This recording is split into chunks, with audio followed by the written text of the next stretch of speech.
السلام علیکم ورحمۃ اللہ وبرکاتہ۔ الصلاۃ والسلام علیک یا رسول اللہ وعلی آلک و صحابک یا حبیب اللہ۔ ویورز، آج میں آپ کو ایک حدیث بتاتی ہوں جس پر عمل کر کے آپ کی ساری زندگی خوبصورت ہو جائے گی۔ آپ دنیا اور آخرت میں کامیاب ہو جائیں گے اور معاشرے کے بہترین انسان بن جائیں گے۔ سبحان اللہ۔ وہ حدیث کیا ہے؟ حضور علیہ الصلوۃ والسلام کا فرمان عالی شان ہے، میری امت مجھ سے 4 باتیں لے لو، پھر دنیا بھی تمہاری، آخرت بھی تمہاری۔ یہاں پر صرف اور صرف 4 چیزوں کا ذکر کیا گیا ہے، 5 6 یا 7 نہیں۔ جی ہاں، صرف اور صرف 4 چیزیں۔ کیا فرماتے ہیں؟ میری امت مجھ سے 4 چیزیں لے لو، پھر دنیا بھی تمہاری، آخرت بھی تمہاری۔ اب وہ 4 چیزیں کیا ہیں؟ نمبر 1 حفظ امانت، نمبر 2 صدق حدیث، نمبر 3 حسن خلیقت، نمبر 4 عفت فی طعمت۔ یعنی کہ ان 4 چیزوں اور 4 باتوں پر عمل کر کے ہم بہترین انسان بن کر ایک بہترین معاشرہ تشکیل دے سکتے ہیں انشاءاللہ۔ اب بڑھتے ہیں پہلی چیز کی طرف، وہ کیا ہے؟ حفظ امانت۔ میرے نبی فرماتے ہیں، میرے امتی کسی کو دھوکہ نہ دینا، بددیانتی نہ کرنا، جبکہ آج کل تو یہی کچھ ہو رہا ہے۔ تاجر حکومتوں کو ٹیکس نہیں دے رہے ہیں۔ اگر ہم دیکھیں تو سٹاف جعلی پیپر بنا کر بہت سے وظیفے لے رہے ہیں، لوگ جعلی دستخط کر رہے ہیں، جعلی پیپر بنا رہے ہیں، جبکہ ہمارے نبی کیا فرماتے ہیں؟ دھوکہ بازی مسلمان کی شان نہیں ہے۔ اسی طرح ہم دوسری چیز کی طرف بڑھتے ہیں، وہ کیا ہے؟ صدق حدیث، یعنی کہ ہمیشہ سچی بات کہنا۔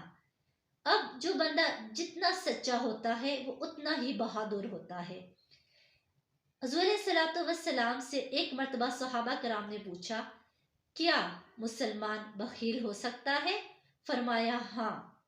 کیا مسلمان بزدل ہو سکتا ہے؟ فرمایا ہاں۔ پھر پوچھا گیا، کیا مسلمان جھوٹ بول سکتا ہے؟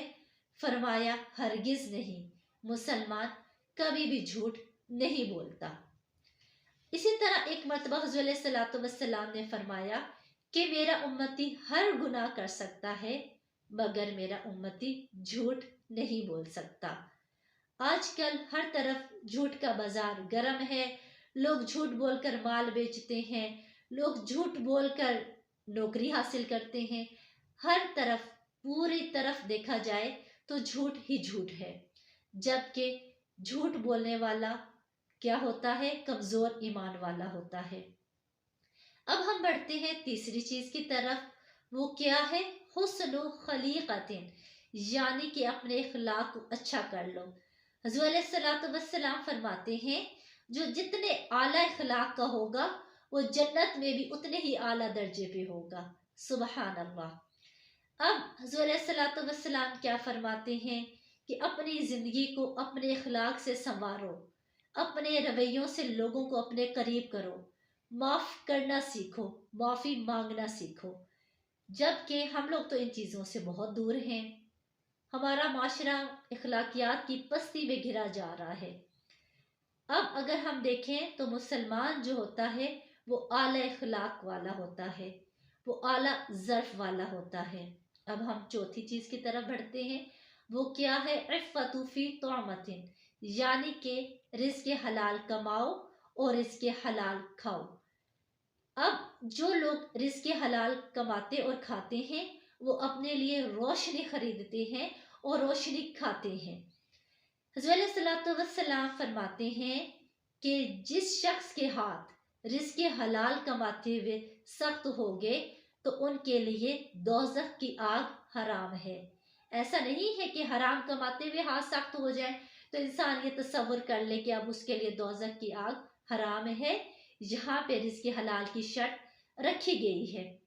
چھوٹے گھر میں رہ لیں، چھوٹی گاڑی استعمال کریں، لیکن رزق حلال کمائیں اور رزق حلال کھائیں، کیونکہ رزق حلال ایک نور ہے جو کہ آپ کے اندر ایک غذا کی صورت میں جاتا ہے۔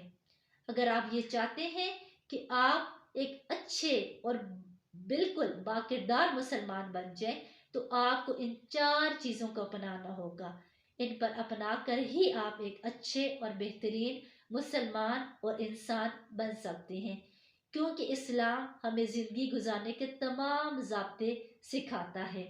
اللہ رب العزت سے دعا ہے کہ وہ ہمیں اس حدیث پر عمل کر کے اس کو دوسروں تک پہنچانے کی توفیق عطا فرمائے۔ آمین۔ جزاک اللہ۔